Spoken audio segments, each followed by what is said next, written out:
뉴스파이팅 배승입니다. 2부 이슈 인터뷰 시작합니다. 더불어민주당의 이재명 대표는 당대표 연임을 확정 지은 직후 여야 당대표 회담도 앞두고 있는데요. 이 대표 앞으로 산적해 있는 대여투쟁, 외연확장, 사법리스크 이런 과제들은 또 어떻게 풀어나갈지 앞으로의 행보가 주목됩니다. 관련해서 최측근이시죠? 강북을의 한민수 더불어민주당 의원 모시고 이야기 나눠보겠습니다. 안녕하세요. 네, 안녕하십니까. 한민수입니다. 네, 강북을의. 네, 맞습니다. 네, 대변인 다시 되십니까? 뭐 대표님이 임명을 하시겠죠. 해주시면 하는 거고요. 예. 아니면 뭐. 예. 이제 당직이 끝났군요.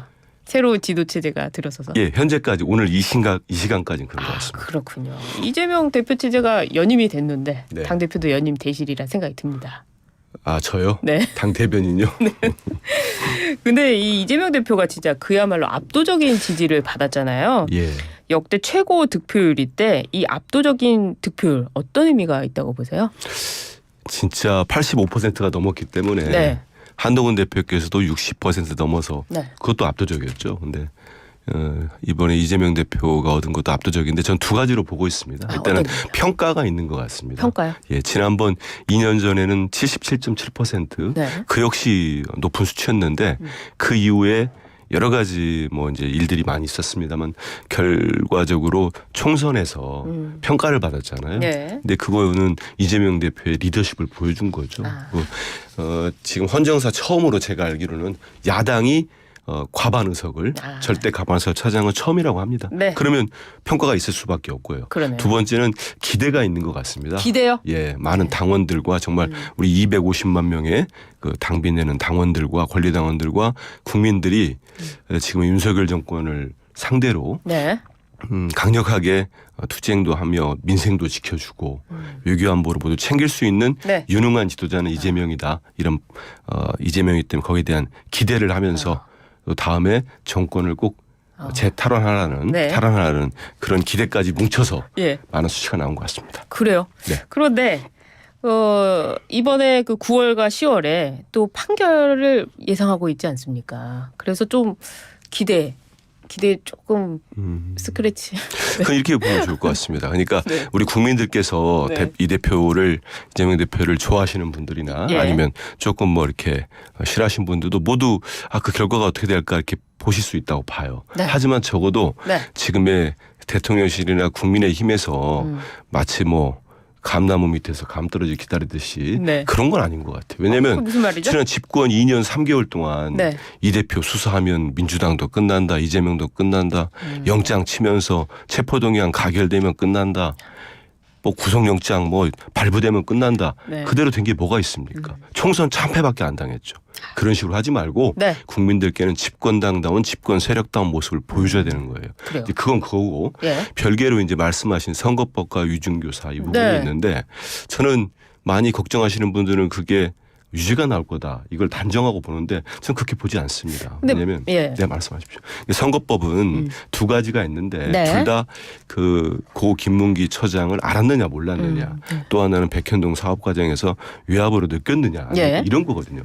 감정의 문제 무슨 뭐 인지의 문제인데 제가 뭐 국민의힘 쪽 아는 분들도 좀 있는데 들어보면은 네. 특히 뭐 백현동 문제는 국감장에서 지자체장이 한 국감장 발언입니다. 예. 그런 식의 발언을 문제 삼아서 검찰이 기소하는 거 역대 한 번도 없었어요. 이 정권서만 있은 일입니다. 그래서 그런 문제들이 사법부가 네. 잘 판단할 거로 보고 위중교사 부분도 그 여러 가지 그 전화 녹취 파일이 있답니다. 4개 되는데 네. 그거를 전체적으로 들어보면은 이 대표는 그 혐의가 전혀 없는 네. 무죄가 나올 가능성이 높다 이렇게 보는 게 있고요. 두 번째 하나는 실제로 네. 만약에 그 우려하시는 분들처럼 유죄가 나왔을 때 네. 그럼 우리 국민들이 어떻게 받아들일 건가 있어요. 예. 왜냐하면 지금까지 보여준 윤석열 정권의 검찰의 검찰권 남용과 특히 형평성 잃은 수사 거기에 따른 재판에 대해서 네. 그렇지 않습니까? 우리 배변에서 아시다시피 본인들 편은 어떠한 수사도 안 하잖아요. 그렇습니까? 소환 조사도 예. 안 하고 그런 모습들 국민들이 계속 봐왔어요. 했기 때문에 그 결과를 어떻게 받아들일 건가. 네. 이건 뭐 다른 문제라고 봅니다. 아니 근데 만약에 큰 걱정 유죄가 안 합니다. 그래서. 그래요. 아니, 만약에 유죄가 나온다면 이게 뭐 가정적으로 질문을 드리는 거니까요. 유죄가 나온다면 이재명 대표가 그 대표를 유지하는 데 있어서 큰 문제는 없을까요? 저는 뭐 문제 없을 것 같습니다. 왜냐하면 제가 지금 말씀드린 예. 앞서 말씀드린 두 가지 측면에서도 보고 특히 이번에 우리 당원들이나 지지자들 네. 일반 국민들도 30%나 투표를 했지 않습니까? 그렇죠. 국민들도 볼 때 지금 이재명 대표의 지금 이 윤석열 정권 들어서 2년 넘게 진행된 수사 과정들 네. 재판도 다 봤기 때문에 네. 이미 이게 어떤 사건이고 이게 정치적으로 탄압의 성격이 강하고 일방적인 수사고 형평성과 공정성을 잃었다 이렇게 보기 때문에 그 결과에 대해서 뭐 이게 뭐지? 만약에 말씀하신 결과가 나온다고 하면은 뭐 한번 보긴 하겠습니다만 이게 이재명 대표 체제나 아니면 이재명 대표가 이게 무슨 유죄다 이런 식으로 판단되는 국민은 많이 없지 않을까 싶습니다. 그런가요? 네. 근데 그 김두관 당시 후보도 그렇지만은 의원들이 말을 안 해서 그렇지 사실은 재판 유죄가 나올까 봐 걱정하고 있다. 이런 당내 분위기도 있다는데 전혀 없습니까? 그 제랑 접하는 의원들은 말 안 하는 분이 없는데 다 하는데요. 아, 다 그래요? 하기 때문에 아. 선거 캠페인 기간에 김두관 후보님 말씀하신 것 같고요. 그렇습니까? 당내에서는 어떤 의견도 이번에 인선도 한번 보십시오. 첫 네. 당직 인선도 보면은 대표는 당내 민주당에서 어떤 의견도 들을 수 있는 총책의장 인선도 한번 보십시오. 그러면 그러게요. 다 수용할 자세가 돼 있고 근데 열린 자세가 돼 있습니다. 예, 재판의 유무죄와 관련해 가지고는 사실은 사법부의 판단이기 때문에 일반 여론의 영향을 받지는 않을 거 아닙니까? 사법부 판단이요. 예. 사법 판단을 지켜보고요. 거기 결과에 따라서 네. 결국은 우리 국민들이 어떤 판단을 해주실 거라고 봅니다. 우리 당원들과 지지자들과 아, 마찬가지. 역시 또 대변인을 또 하실 예정이기 때문에 이 저는 그런 말씀을 드린 건 당의 아니고요. 입장을 정말 잘 설명해 주고 계시군요. 이번 전당대회에서 당대표 네. 선거보다 최고위원 선거가 더 흥행을 했다고 보이지는데요. 어떻습니까? 흥행이라는 건 이제 그 정봉주 후보 예. 좀 결과가 1등을 하시던 분이 결국 이제 6등으로 밀렸기 때문에 네. 그런 판단하시는 것 같은데 뭐 상대적으로 당원들이나 국민들은 뭐 그런 부분들은 좀 흥미진진했다 이런 얘기 하신 네. 분들 많이 있더라고요. 그래요. 그 명파리 척결 이런 걸 외쳤는데 이런 발언들이 물 위로 올라오면서 논란이 됐습니다. 당내에서 분위기 어땠습니까? 그러니까 이제 정봉주 후보를 얘기하는 예. 거잖아요. 근데 정봉주 후보는 제가 볼 때는 어떤 그 정 후보 저도 오래된 지인입니다. 네. 지인인데 그 본인이 갖고 있던 장점 이게 그 아주 강력한 무기 예. 같은 거가 갈수록 이제 후반에 갈수록 희석된 측면이 있어요. 그래요? 왜냐하면 초반에 네. 이제 정봉주 후보 하면은 강력한 투사형 예. 그리고 뭐 윤석열 대통령을 탄핵시켜 버리겠다 이런 강력한 메시지를 놔서 우리 당원들이 많은 호응을 했는데 나머지 이번에 5분 들어가신 후보 이게 최고위원들도 보면은 네. 투쟁성이나 이런 선명성에서 결코 뒤지는 분들이 없어요. 뭐 김민석 수석 최고위원도 그렇고 네. 전현희, 뭐 한준호, 그다음에 김병주, 이현주 모두 각 분야에서 일당백의 용사들 아닙니까? 네. 그러다 보니까 정봉주 후보가 가졌던 그런 부분들이 많이 희석이 됐고 두 번째는 말씀하신 이제 그런 발언들이 저는 뭐 진위는 뭐 일부분 알 수 있을 것 같아요. 하지만 그런 발언들이 다수의 당원들에게 좀 상처를 주지 않았나 그래요? 싶습니다. 근데 윤석열 탄핵을 외치다가 네. 이재명 대표를 공격했던 이유는 뭘까요? 근데 본인은 대표를 직접 그 겨냥한 건 네. 아니다 이렇게 해명을 하고 계시고 사석에서 한 얘기들이 좀 이렇게 과대하게 이제 좀 알려졌다 이런 네. 표현을 하시면서 다만 이제 대표를 이렇게 팔아서 한다랄까 그 표현이 있었지 예. 않습니까? 그런 얘기를 하셨는데 그거는 지금의 이제 우리 수백만 당원들이 갖고 계시는 또 이재명 대표로 상징되는 지금 네. 민주당의 어떤 기조와 어떤 여러 가지 방향에 있어서는 조금 이렇게 약간 엇나가는 표현을 하지 않았나라는 생각이 듭니다. 이번 이 낙선에 명심이 전혀 안 들어갔다 이렇게 확보할 수 있습니까? 저는 이렇게 말씀드리고 싶어요. 왜냐하면 그러니까 1000명이나 네. 100명 단위 아니면 그냥 10,000명 단위 이런 정도의 어떤 대의원이나 당원들이 움직인다면은 뭐 이른바 예전으로 말했던 뭐 조직이랄지 네. 오더랄지 네. 이런 게 먹힐 수도 있어요. 하지만 우리 당원이 250만 명 이번에 수십만 명이 투표를 했습니다. 예. 그거를 누가 얘기해서 어떻게 영향을 줄 수 있겠습니까? 조직적인 그거 움직임은 안 전혀 됩니다. 없었다. 그건 없었죠. 왜냐하면 저도 지역위원장이에요. 예. 우리 강북을 당원도 10,000명이 넘습니다. 예. 저는 누구한테 그 얘기합니까? 무슨 말 들으려고? 지금이 그런 시대냐.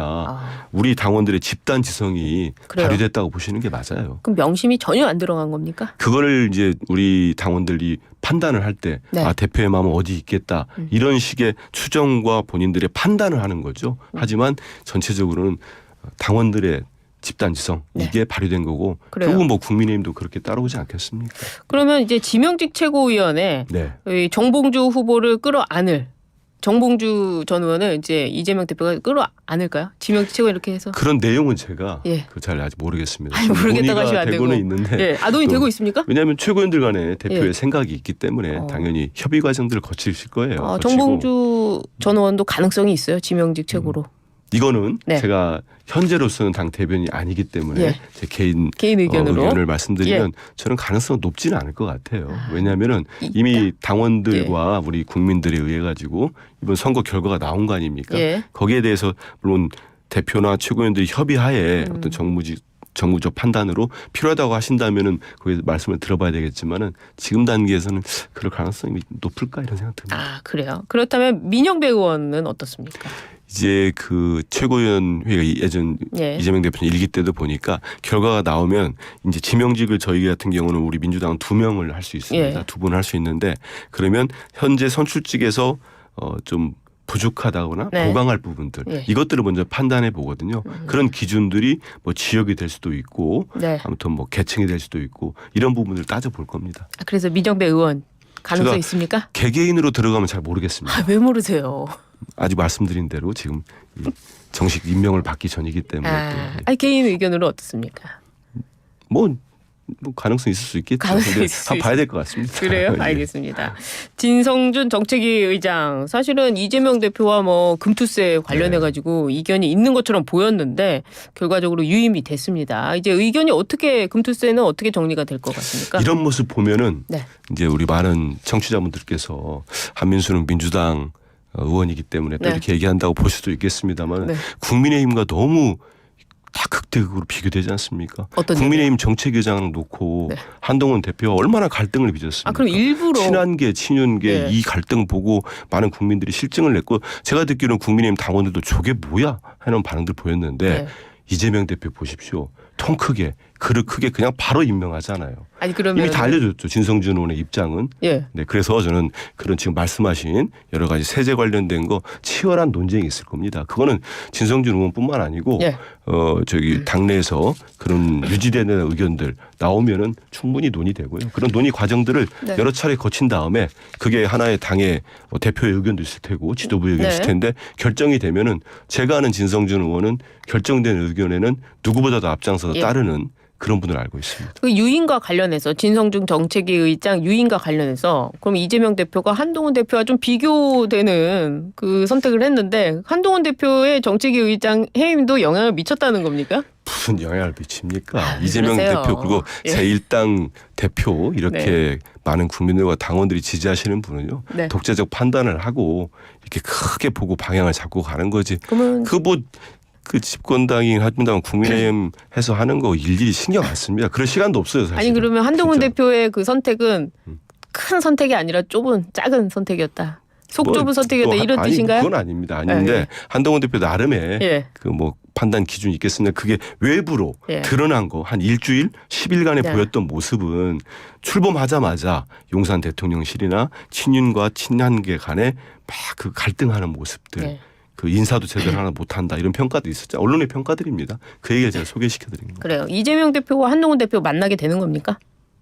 일요일에 잡았지 않습니까? 지금 그 실무 협상이 오늘 안 된다고 하는데요. 예, 오늘 또 예. 뭐 하지 않을까 싶은데 비서실장 간에 예. 저는 이재명 대표가 수락 연설에서 네. 그 대통령의 영수회담, 한동훈 네. 대표께는 당대표회담을 제안했기 때문에 거기에 네. 대해서 또 한동훈 대표가 또 흔쾌히 네. 수용을 했기 때문에 저는 이런 상황에서 열리지 않으면 많은 국민들이 실망하기 때문에 저는 열릴 것으로 보고요. 그래요? 나름의 성과를 내야 되지 않을까 싶습니다. 그 회담을 생중계하자 이런 아이디어가 나왔다고 하는데요. 어떻게 보세요? 이제 그 과정이 예. 조금 저도 언론 지상으로만 접했는데 좀 매끄럽지는 않았던 것 같습니다. 왜냐하면 그런 의제나 형식 같은 것도 네. 사실은 양당 실무자 간에 그 비서실장 간에 논의가 다 돼야 되거든요. 근데 그게 논의 전혀 안 된 상태에서 네. 갑작스럽게 이제 한동훈 대표인가요? 그 예. 지도부 입을 통해서 나오니까 한 건데 그런 부분도 만약에 국민의힘이 생각이 있다면 예. 실무에 비해서 논의가 되면 되지 않을까 싶습니다. 그렇군요. 이 용산과 그 축하난 진실 공방이 벌어지고 있는데요. 축하난을 보내준다는데 안 받는 겁니까? 아니면 안 보냈다는 겁니까? 어떻게 된 겁니까? 이거 좀 설명해 주세요. 제가 뭐 깊숙이 네. 알아보진 않았습니다만은 왜냐하면 예. 근데 이제 들어보면은 서로 간에 커뮤니케이션에 의사 전달하는 과정에서 매끄럽지 않은 부분이 있었던 것 같아요. 아 그래요? 대통령실에서는 본인이 연락을 했는데 문자로 남겼는데 네. 또 뭐 우리 그 비서실 쪽에서는 그 문자를 못 봤다 이런 얘기 하지 않습니까? 근데 다만 이게 촉발된 거가 있어요. 뭐죠? 촉발은 뭐냐면 용산 대통령실 발로 기사가 나왔어요. 아 먼저 대통령실 기사가 나왔다. 그러면 그 기사를 언론에 누군가는 흘린 거 아닙니까? 본인들 입맛에 맞게 좀 미안한 표현입니다만 네. 재단에서 야 이렇게 우리가 대통령님의 난까지 전달하려고 했는데 이재명 대표 측에서 민주당이 이것도 저 무시하는 거야 뭐야 이런 식의 누군가가 한 언론에 대하고 얘기를 한 거예요. 취재를 했다고 하시죠. 취재요. 네. 근데 그런 내용 취재하기는 쉽지는 않아요. 저도 기자 오래 했습니다만 그래요? 예. 그건 누군가가 지나가면서 한마디 이렇게 귀뜸을 해줘야 난 이런 생각을 하지. 그 많은 이슈들이 있고 취재할 내용들이 있는데 축하난 이게 제대로 전달이 안 됐을까? 이거를 먼저 파악을 해가 취재를 들어간다? 저는 가능성은 낮아요. 그럼 그렇기 대통령실에서 때문에 일부러 그럴 가능성이 있지만 왜 일부러 일부러나 예. 아니면은 이제 그런 일을 진행하던 분 중에 하나가 속이 상해서 아니면 욱해서 네. 했을 가능성이 있지만 의도가 그러면서 뭡니까? 예. 기도 무도야 얘기 안 해도 알죠. 뭐 뭐죠? 저기 예. 민주당이나 우리 이 대표 비서실 측을 예. 약간 속이 좁은 것처럼 보여주려고 했던 거죠. 그러다 보니까 그 기사가 나왔잖아요. 그러면 당연히 우리 비서실과 공보국에서는 예. 사실과 다른 내용을 해명을 할 수밖에 없습니다. 네. 그래서 알립니다. 바로잡습니다. 이 내용을 알렸어요. 네. 그러면 좀 대통령실이면 더 크게 좀 물밑으로 다시 얘기를 해야지. 그게 아닙니다 하면서 다시 또 재반박. 근데 어제 오후 보니까 네. 약간 좀 톤다운은 됐더라고요. 대통령실이요. 예. 그런 거 보면은 이런 문제 가지고 예. 하는 건 조금 대통령실에 좀 의도가 보이죠. 있었다 이렇게 보시는군요. 저는 뭐 좀 그런 것 같습니다. 아 그래요. 물론 중간에 전달하던 부분이 그 대통령과 상의는 안 했겠지만 네. 혼자 속이 상하거나 욱해가지고 한 것 같긴 합니다만은. 예 그래요. 영수회담 될 것 같습니까? 했으면 좋겠습니다. 지난번 네. 1차 영수회담은 총선 끝나고 네. 갑작스럽게 이제 대통령께서 이제 받겠다 해서 이루어졌는데 이재명 대표는 그 전에도 8차례 이상 꾸준히 네. 영수회담을 하자고 요청을 해왔죠. 근데 지난번 1차 때는 의제 자체를 용산이 잡지 말자고 해서 대통령 쪽에서 실적에서 의제가 없다 보니까 우리 이재명 대표 입장에서는 충분한 지금 현안 관련된 입장을 전달했습니다만 국민들 보실 때 대통령과 제1야당의 대표가 성과를 보여주고 또 발표한 내용이 없었어요. 근데 이번에 2차 영수회담을 또 제안했기 때문에 대표가 대통령실이 수용을 해서 사전에 많은 얘기들이 오가고 의제도 정해져서 국민들 앞에 정말 우리 지도자들이 국민들께 좀 좋은 모습도 보고 실질적인 성과 냈으면 좋겠습니다. 지난번에 김기현 대표는 안 만나고 이번에는 한동훈 대표는 만나시잖아요. 이재명 대표가. 예. 근데 이재명 대표가 대통령실 입장에서는 국회는 국회 또 여야 대표가 같이 만나자 뭐 이런 입장을 계속 견지하는 것 같아요. 이런 상황에서 그 이재명 대표와 윤석열 대통령의 영수회담 이루어질 가능성 이 부분을 많이 궁금해하실 것 같은데 있어야죠. 예, 희망적인 게 아니라 진짜로 저는 됐으면 좋겠어요. 왜냐하면은 그 대통령과 여당 대표 관계라는 게 있습니다. 왜냐하면 여당 대표가 그 본인이 혼자 결정 못하는 부분들이 많아요. 지금도 그렇잖아요. 뭐 사실 그렇습니까? 어떤 인사 나와도 국민들 볼 때 부적절한 장관 후보자 막 인선해도 여당이 어떤 의견도 전달 못하고 있는 거 아닙니까? 그래서 결정권에 한계가 있기 때문에 실제 중요한 거는 대통령이 결정하실 부분들 많습니다. 그리고 우리 대표는 이재명 대표는 언제나 형식이나 의제도 그 자유롭게 정해보라고까지 얘기하거든요. 그럼 대통령이 진짜 이재명 대표 단둘이 만나서 약간 좀 힘에 붙인다거나 여러 가지 좀 부담스러운 게 있다고 하신다면은 한동훈 대표 또 모셔서 할 수도 있는 겁니다. 그래서 실질적으로 성과를 냈으면 좋겠다 이런 말씀. 그럼 뭐 이재명 대표와 한동훈 대표 그리고 대통령 이렇게 3자가 만날 수 있다. 예전에도 뭐 대통령과 그런 게 있었으니까 그런 형식도 대통령이 영수회담 수용하시고 논의를 했으면 좋겠습니다. 좋겠다. 예, 알겠습니다. 희망. 민주당이 현 정부의 감세 정책을 비판하면서 재정 파탄 청문회 추진 방침을 밝혔는데요. 대통령실에서는요. 재정 파탄의 주범은 400조 빚을 늘린 민주당이다. 이렇게 반박을 했습니다. 어떻습니까? 집권한 지가 3년 됐습니다. 3년 됐는데 제가 또 이제 국회 과학기술정보방송통신위원을 하면서도 예결위원도 하고 있거든요. 그러시군요. 최근에 이제 예결위 저희들이 워크숍을 했습니다. 근데 이미 언론 지상에 많이 알려진 내용이긴 한데 지난해 우리나라 세수 펑크가 예. 56조 원에 달했습니다. 그러다 보니까 지방 교부세도 예. 10수조 원이 다 펑크가 났어요. 그래서 여러 가지 사업들이 중단되고 필수 사업들이 이루어지지 않고 있습니다. 정말로 전체 나라 재정 자체가 엉망진창이 됐어요. 그러면 야당이 됐던 시민단체가 됐던 학계가 됐던 여기에 문제점을 파악을 하고 대안을 찾아보는 건 당연한 거 아닙니까? 이런 본인들 생각할 때 좀 듣기 힘든 얘기들 거슬리는 얘기하면은 바로 문재인 정부 때 뭐 했다. 이 돈 왜 썼습니까? 문재인 정부 때 코로나 대응하고 우리 국민들 먹고 살기 힘든 거 그래도 좀 지원하기 위해서 지원금 주고 그래서 많이 쓰지 않았습니까? 이거 우리 국민들 다 압니다. 근데 문재인 정부 때는 몇백조 이랬다. 이런 식으로 하는 게 원래 집권 초도 그렇지만 네. 이젠 중반기에 접어든 집권당에서 대통령실에서 이런 반응 내놓는 거는 알겠습니다. 우리 국민들 보실 때 좀 짧게 해주세요. 좀 무능해 보일 것 같아요. 그래요? 무책임하고. 지금 뭐 이렇게 톤이 올라가고 계신데 아닙니다. 시간이 없어가지고 네. 여기서 마무리하고 벌써 끝났습니까? 네, 다음에 또 들어야 될 것 같습니다. 오늘 인터뷰 감사합니다. 고맙습니다. 한민수였습니다.